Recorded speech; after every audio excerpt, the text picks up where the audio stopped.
السلام علیکم دوستوں، کیسے ہیں آپ سب؟ امید کرتا ہوں خیریت سے ہوں گے۔ دوستوں، آج کی اس ویڈیو میں ہم آپ لوگوں کے لیے ایک ایسا عمل لے کر حاضر ہوئے ہیں۔ اس عمل سے اگر آپ کے اندر کوئی بھی بری عادت ہے یا آپ کے گھر میں کسی کی شخص کے اندر بہت بری عادت ہے، جیسے کہ کوئی انسان شراب پیتا ہے یا جوا کھیلتا ہے یا کسی بھی طرح کی گندی عادتیں ہیں، تو اس عمل کو کرنے سے انشاءاللہ اللہ نے چاہا تو وہ بہت جلد ٹھیک ہو جائے گا۔ اگر آپ اس عمل کو کریں گے تو انشاءاللہ بہت جلد آپ اس کے نتیجے دیکھیں گے کہ کس طرح سے اس کو اثر ہوا ہے اور وہ نیکی کی طرف آنے لگا ہے۔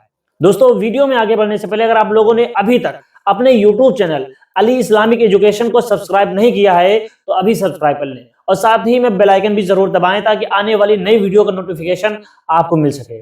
تو دوستو، بری عادتیں بہت سی طرح کی ہوتی ہیں، جیسے کہ عام طور پر دیکھا جاتا ہے آج کل بہت سارے لوگ غیر محرموں کے عشق میں مبتلا ہیں۔ صرف اتنا ہی نہیں، شادی شدہ لوگ بھی بہت ساری عورتیں ایسی دیکھی گئی ہیں، دیکھنے کو ملتی ہیں جو ناجائز سمبند بنایا کرتی ہیں، ناجائز طرح سے، یعنی غیر محرموں سے بات چیت کرنا، ان کے ساتھ عشق محبت لڑانا، یعنی شادی کے بعد بھی یہ سب کرنا۔ ایسے ہی بہت سارے مرد بھی ہوتے ہیں جو ان طرح کی غلط حرکتوں میں پڑے رہتے ہیں۔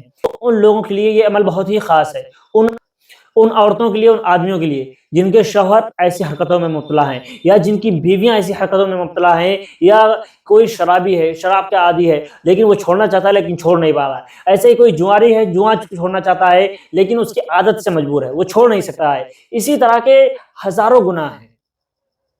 بہت سارے لوگ مشتزنی کا شکار رہتے ہیں، ان لوگوں کے لیے بھی یہ عمل بہت ہی خاص رہے گا۔ تو دوستو، اس عمل کو آپ کے گھر میں کوئی بھی کر سکتا ہے۔ ضروری نہیں کہ جو اس انسان میں بری عادت ہو وہی کرے، بلکہ اس کے بجائے کوئی اور اگر کرنا چاہے تو اس کے لیے یہ عمل کوئی بھی کر سکتا ہے، یعنی گھر کا کوئی بھی سدسیہ چاہے، یعنی اگر بیوی اپنے شوہر کے لیے کرنا چاہے تو وہ بھی کر سکتی ہے، ایسے ہی شوہر اپنی بیوی کے لیے کرنا چاہے تو وہ بھی کر سکتا ہے، ایسے ہی کوئی بھائی اپنے بھائی کے لیے کرنا چاہے یا بھائی بہن کے لیے کرنا چاہے، یعنی کوئی بھی کسی کے لیے کر سکتا ہے۔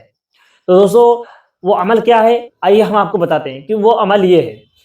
سب سے پہلے 3 مرتبہ درود شریف پڑھنا ہے۔ درود شریف آپ کوئی بھی پڑھ سکتے ہیں، ویسے تو بہت ساری درود شریف ہیں لیکن درود ابراہیمی پڑھ لینا زیادہ بہتر ہے۔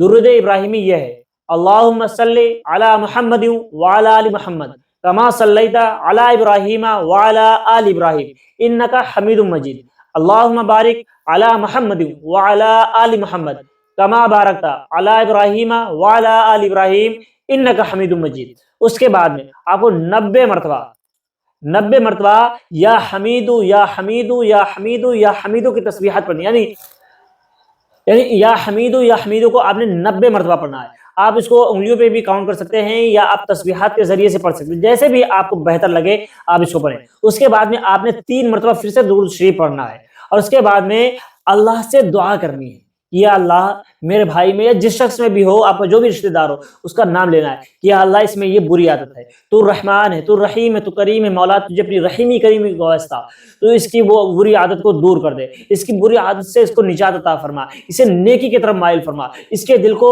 برائی کی طرف سے موڑ دے، اس کے دل کو نیکی کی طرف مائل فرما۔ اس طرح سے آپ رو رو کر اللہ سے دعا کریں، جس طرح سے جن الفاظ میں بھی ہو سکے آپ اللہ کو راضی کریں۔ اور پھر اس کے بعد میں عمل شروع کرنے سے پہلے آپ ایک بوتل پانی کی بھر کے رکھ لیں۔ پھر اس کے بعد میں جب یہ سارا کچھ پڑھ سکیں جتنا پڑھنے کا ہے، اس کے بعد میں آپ نے دعا مانگنے کے بعد میں اس پانی پر دم کرنا ہے، یعنی اس میں پھونک مار کر اس کو رکھ دینا ہے۔ پھر اس کے بعد میں اس شخص کو اس پانی کو پلانا ہے۔ دوستو، اس عمل کو آپ 10 دن کریں گے تو انشاءاللہ آپ دیکھیں گے کہ کس طرح سے اس کا نتیجہ بہتر نکل رہا ہے۔ انشاءاللہ اللہ نے چاہا تو وہ اپنی تمام بری عادتوں کو، تمام برے کاموں کو چھوڑ چکا ہوگا۔ دوستو، اس عمل کو یقین کامل کے ساتھ کریں، یعنی اگر آپ کے من میں ذرہ برابر بھی شک رہے گا تو یہ عمل آپ کا کام نہیں کرے گا۔ اس لیے چاہیے کہ جب بھی کوئی عمل کریں، یعنی کبھی بھی کوئی عمل کریں، کوئی قرآن پاک کی آیت کا عمل ہو یا کیسا بھی عمل ہو، اس کو کرنے سے پہلے دل میں پختہ ارادہ ہونا چاہیے، اللہ پر کامل بھروسہ ہونا چاہیے، کیونکہ دینے والی ذات صرف اللہ کی ہے، جو کرنے والا ہے صرف اللہ ہے، اس کے سوا کوئی نہیں۔ کیوں؟